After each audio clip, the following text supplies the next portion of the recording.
Que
les bénédictions soient, que la lumière engendre toujours la lumière et éternellement la lumière.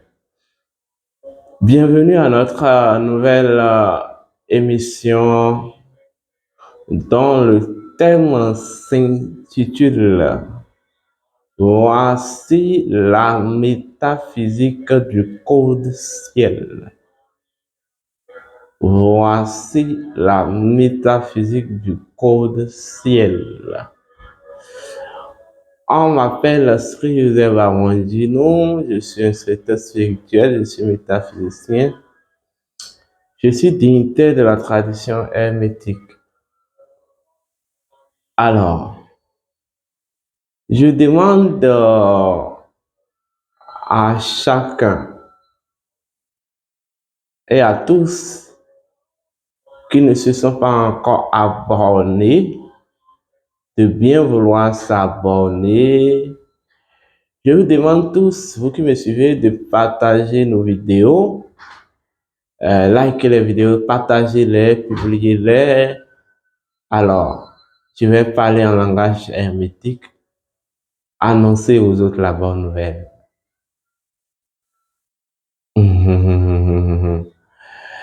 Il m'a plu depuis un moment d'aborder ce thème. J'ai pris le temps de regarder le cycle, de préparer les énergies nécessaires et je pense que ce thème nous y sommes.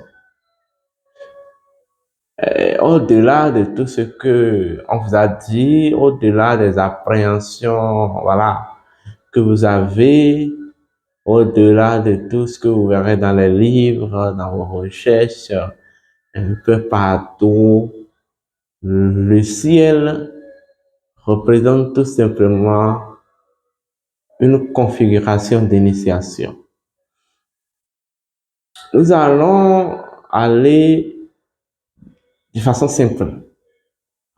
C'est vrai que le ciel est un mot, un simple mot, comme parmi d'autres. Mais au fond, ce n'est pas un mot. C'est tout simplement un courant vibratoire. Parce que c'est une configuration de principes qui donne ce mot. Parce qu'en réalité, derrière les mots se trouve une vibration. En fait, les mots véhiculent, un mot véhicule une vibration donnée. un mot véhicule un principe donné. Derrière les mots se trouve tout simplement l'esprit des mots. Et en fait, en langage hermétique, pour comprendre un mot, il faut retrouver sa symbolique. C'est même la symbolique qui est même l'essence du mot. C'est ce que les ancêtres ont compris, voilà le pourquoi ils ont instauré des nichés, c'est-à-dire, voilà, des hiéroglyphes. Les mots sont vivants. En fait, les mots ne sont que des agrégats de verbes. Je dis, je le répète, les mots ne sont que les agrégats du verbe. C'est quoi le verbe? Le verbe, c'est tout simplement la puissance magique du son. Le verbe, c'est la puissance magique. C'est l'expression de la puissance magique du son. Je vous avais déjà expliqué dans une ancienne capsule ce que c'est que le son. Le son est une réaction de la lumière. Le son est tout simplement le capacitaire de la lumière par excellence. Est-ce qu'on me comprend? Donc, quand on parle du verbe, le verbe est l'expression de la puissance magique du son. Le verbe est un courant d'énergie. Oui. Le verbe, dans les langages africains, on appelle ça bi. Bi. En fait, le verbe est tout simplement un principe qui consiste à dédensifier les choses,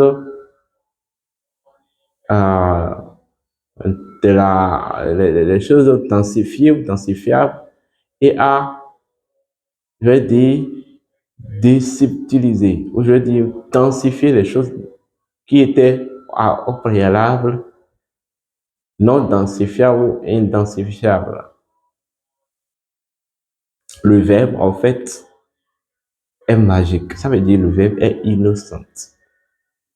Le verbe est la configuration du pouvoir et de la force déployée, vous voyez, sous le capacitaire de la lumière. Voilà le pourquoi le verbe est intimement lié à la lumière. L'élément le plus parfait, l'élément le plus palpable qui exprime la lumière, qui porte la lumière, c'est le verbe.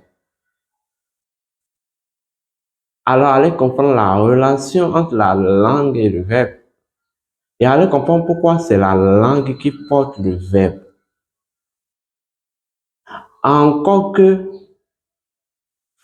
est-ce que la langue a une relation avec une divinité de l'Égypte antique qu'on appelle la divinité Thoth. Et vous savez bien que, en fait, dans les traditions africaines, le dieu Thoth est considéré comme le dieu des vibrations et le dieu de l'onction. Le dieu qui donne l'onction. Le dieu qui a, en fait, je vais dire, le canal, qui a le pouvoir de l'onction. Donc, le dieu de la langue, c'est le dieu Thoth. Et c'est la langue qui porte, c'est la langue qui projette. En fait, le verbe est le rejeton de la langue. Vous voyez combien de fois les mots sont vraiment importants. Vous comprenez, un mot que vous prononcez, C'est une vibration que vous avez émise dans l'éther. Alors qu'en langage hermétique, ou même dans les traditions africaines, on dit, lorsque vous voulez prononcer un seul mot, tournez 7 fois votre langue. Vous savez ce que ça veut dire? Tournez 7 fois votre langue. Cela veut dire, en fait, configurer ce que vous voulez, configurer correctement l'équilibre de ce que vous voulez dire avant de l'énoncer. Il faudrait que ce que vous voulez dire soit équilibré. Si ce n'est pas équilibré, ça ne déséquilibrera que vous-même. Parce que en langage, chez nous en Afrique, le nom 7 représente Otep. Le nom 7 représente Otep. La perfection, l'équilibre. Quand on dit tourne 7 fois ta langue avant de parler, cela vous dit simplement configure bien l'équilibre de ce que tu veux dire avant de le mettre, avant de le dire. On appelle ça dire avant de parler ou dire avant de dire. Vous devez apprendre à dire les choses avant de les dire proprement. Vous comprenez? Donc, ainsi, nous allons jouer avec un mot, le ciel. Vous savez, notre système cosmique est reparti dans sa configuration, dans sa combinatoire, suivez-moi bien, en trois grandes régions, j'allais dire 3 grands règnes. Ce que j'appelle les règnes ne sont que des niveaux d'évolution de l'énergie. Les règnes cosmiques ne sont que les niveaux, les monuments d'évolution de l'énergie cosmique. Est-ce qu'on me comprend? Et il y en a vraiment 3. Il y a ce que je vais appeler le règne souterrain, le règne terrestre et le règne céleste, d'où est issu le code ciel. Chaque règne, en fait, porte une quantité de l'énergie cosmique en évolution. Chaque règne représente tout simplement une potentialité d'opération de l'énergie cosmique en évolution. Nous avons un règne tout particulier qu'on appelle le règne céleste. Le règne céleste est véritablement, intimement considéré même comme l'instance de l'essence de l'évolution de l'énergie cosmique. L'instance de l'essence de l'évolution de l'énergie cosmique. Mais en même temps, le règne céleste est considéré comme le règne le règne par laquelle les énergies ou par laquelle l'énergie cosmique est confrontée, noyée et en fait abîmée dans sa propre innocence. Ou est confrontée de façon naturelle et de façon pure à l'expérience de sa propre innocence. De toute façon, tout à l'heure, je vais vous expliquer ces phénomènes des anges, archanges, tout cela. et ce que ça veut dire vraiment. Donc, en réalité, quand on parle du ciel, c'est pour parler quand on parle du règne céleste, c'est pour parler de la région de l'esprit cosmique, ou la région, en fait, de l'esprit cosmique, ou la région qui porte la spiritualisation, la spiritualité de l'énergie cosmique. Est-ce qu'on me comprend? Alors, vous avez compris. Lorsque vous prenez le mot ciel, vous allez dans ce que je vais appeler la phonétique universelle, vous allez dans le langage hermétique.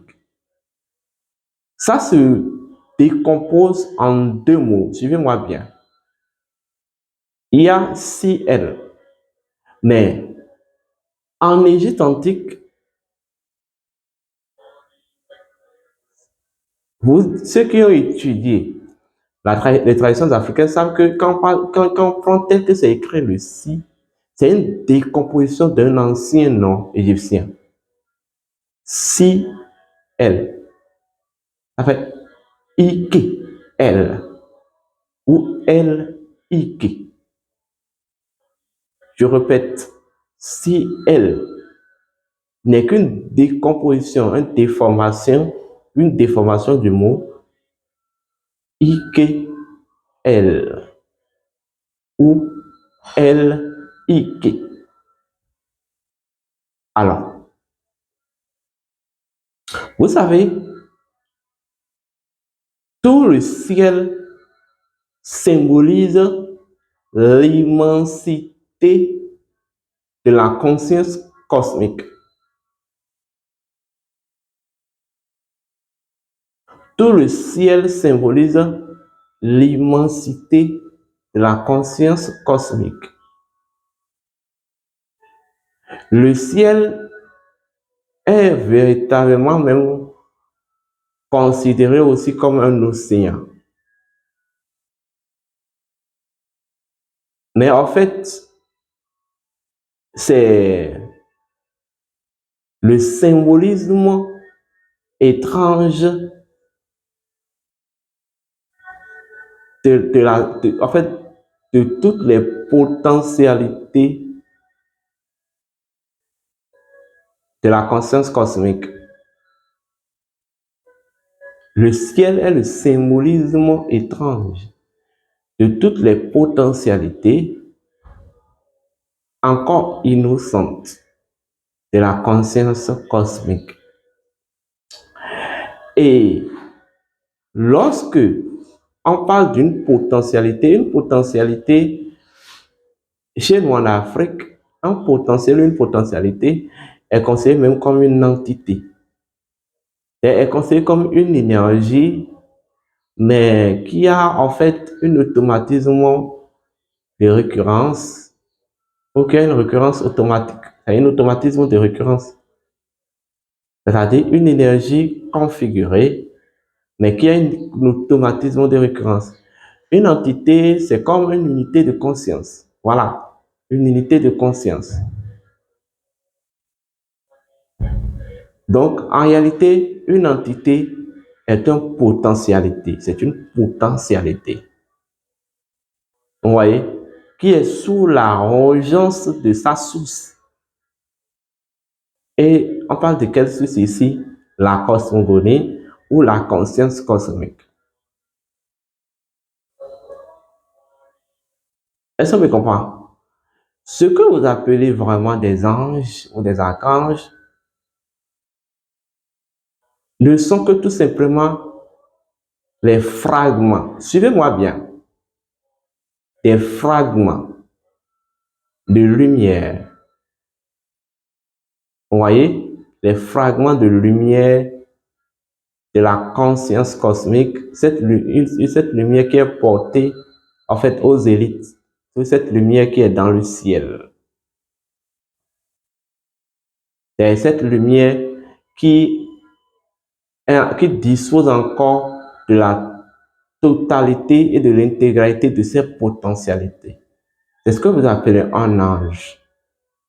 Un ange est tout simplement un fragment de lumière. C'est tout simplement ça. Un fragment de lumière de la conscience cosmique, mais un fragment de lumière qui dispose encore et qui a encore le contrôle, voilà, de toutes les potentialités infinies et illimitées de la conscience cosmique, mais dans leur innocence. Vous comprenez? Dans le principe premier de l'ange, un ange est une entité, en fait, de transmutation et non d'invocation. Ça veut dire que c'est une entité, en fait, c'est un potentiel, une potentialité vertu. Voilà le mot que je recherchais. Donc, quand on parle d'un ange, c'est tout simplement une vertu. Comprenez-moi bien, et c'est ça. C'est pas un esprit quelque part que vous devez invoquer, c'est une vertu.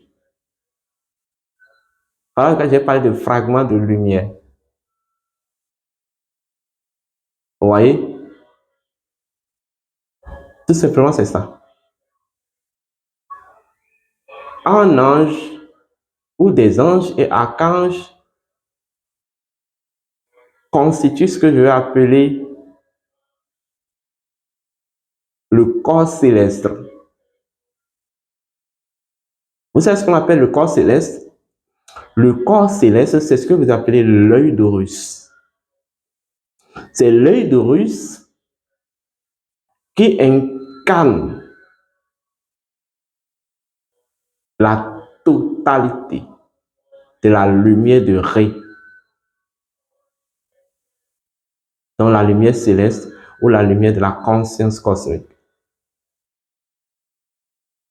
Donc, un ange est tout simplement un fragment, un fractionnement, une décomposition de l'œil d'Horus.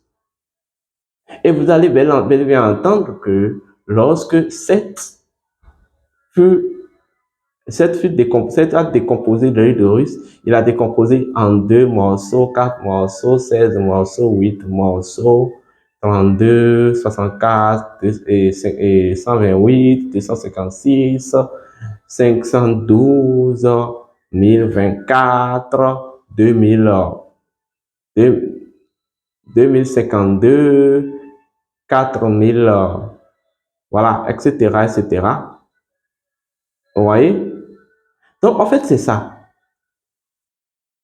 Ce que vous appelez ange et archange, ce sont les fractionnements de l'œil d'Horus. Parce qu'ils sont considérés comme des configurations du corps céleste.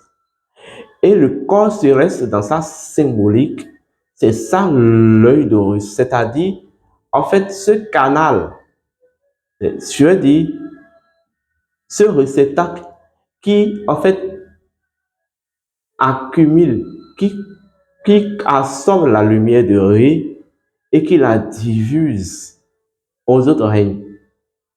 Vous comprenez? Voilà. Donc, vous devez comprendre que chaque fraction de l'œil d'Horus est une fonction étudiable.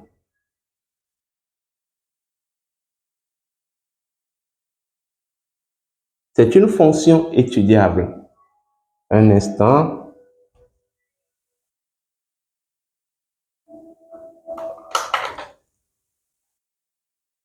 Donc, c'est une fonction étudiable.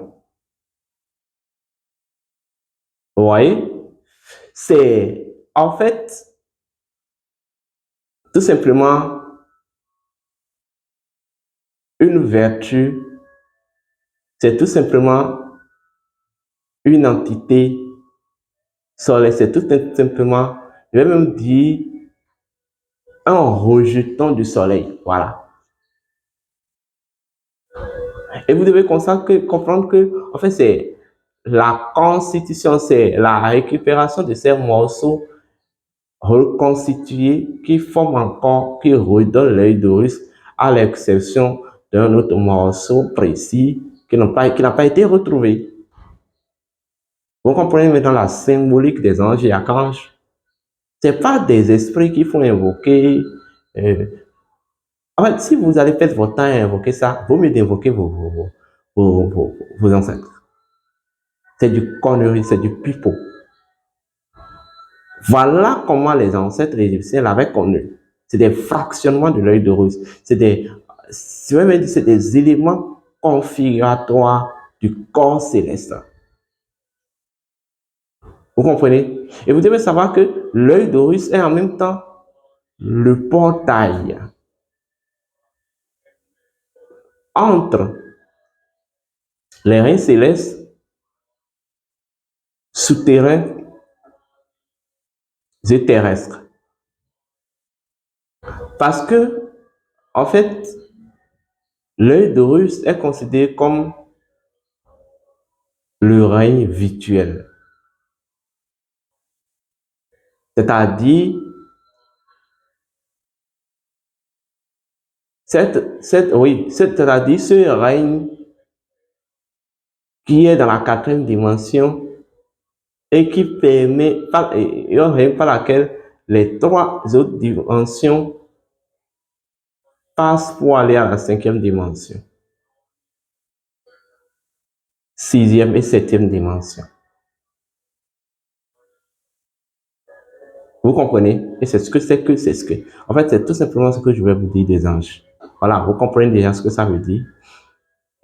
C'est des trucs étudiables, mais tel qu'on vous apprend, tel que la Kava vous a enseigné, c'est du pipeau. Et je peux vous dire une vérité, il n'y a que des idiots qui invoquent des anges. Voilà. Alors, je reviens au concept du ciel. Le ciel, je dis tout simplement, est une décomposition de deux mots égyptiens, El-Ike. El-Ike. Qui veut dire tout simplement la lumière d'Horus. La lumière d'Horus. Ou ça veut même dire la puissance d'Horus. Est-ce qu'on me comprend? Je dis, je le répète, la lumière d'Horus ou la puissance d'Horus. Ça veut encore dire au même moment, la maison d'Horus. Je vais dire, ça veut dire aussi la source d'Horus. Voilà le pourquoi l'œil d'Horus est porté, suspendu dans le ciel.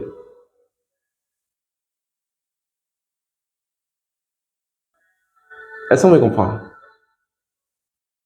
Voilà. Le ciel est considéré, c'est un état de conscience d'initiation. C'est ça. C'est la lumière d'Horus. En fait, c'est la lumière de Ré. Vous voyez? Contenu, canalisé, contenu maîtrisé et canalisé par Horus. Est-ce qu'on me comprend? Voilà. L'œil d'Horus, en fait, le ciel qui veut dire la lumière d'Horus ou elle et qui est en même temps, tout simplement, ça représente en même temps, puisque elle revient à une ancienne divinité de l'Égypte antique qu'on appelle le dieu Geb ou Gebu. Voilà. En fait, suivez-moi bien, suivez-moi très bien. L-I-K veut dire le trône d'Horus. Le trône d'Horus. Vous comprenez? Le trône d'Horus. C'est-à-dire le siège du dieu Horus. Bon, tout ça là, vous ne le saviez pas. Je sais. C'est une information que vous avez reçue juste pour vous amener à une réalité. Tout est issu de la tradition africaine. Tout est issu de la connaissance ancestrale. Tout est issu de cette profonde spiritualité. Vous comprenez? Je vais encore aller loin. Quand on parle de Geb, on parle d'une autre ancienne divinité qu'on appelle la déesse Nout. Mais la déesse Nout est considérée comme celle qui joue le jeu. La déesse Nout est considérée comme la déesse du ciel, celle qui permet au jeu divin d'être joué. Vous comprenez? Mais en fait, la déesse Nout est considérée comme celle qui prédit, celle qui a la capacité de la prédiction, celle qui a la capacité de voir. Vous voyez? Celle qui a la capacité de consulter les mondes. Celle qui a pu remporter le jeu sur le dieu Thoth. Voilà le point, on la considère comme la déesse du ciel. En réalité, quand on parle de Nout, étant donné que Nout est préexiste à Horus, dans d'autres compréhensions, Nout est en même temps une autre fonction du dieu Horus. Nout, ça représente la fonction de victoire d'Horus. Et c'est en cela qu'on dit le ciel est la victoire de Dieu d'Horus. La victoire de Dieu. Voilà pourquoi, de façon inévitable, la déesse Nout doit jouer au Yansara, remporter sur le dieu Thoth. Et plus tard, le même dieu Thoth va venir consacrer Horus.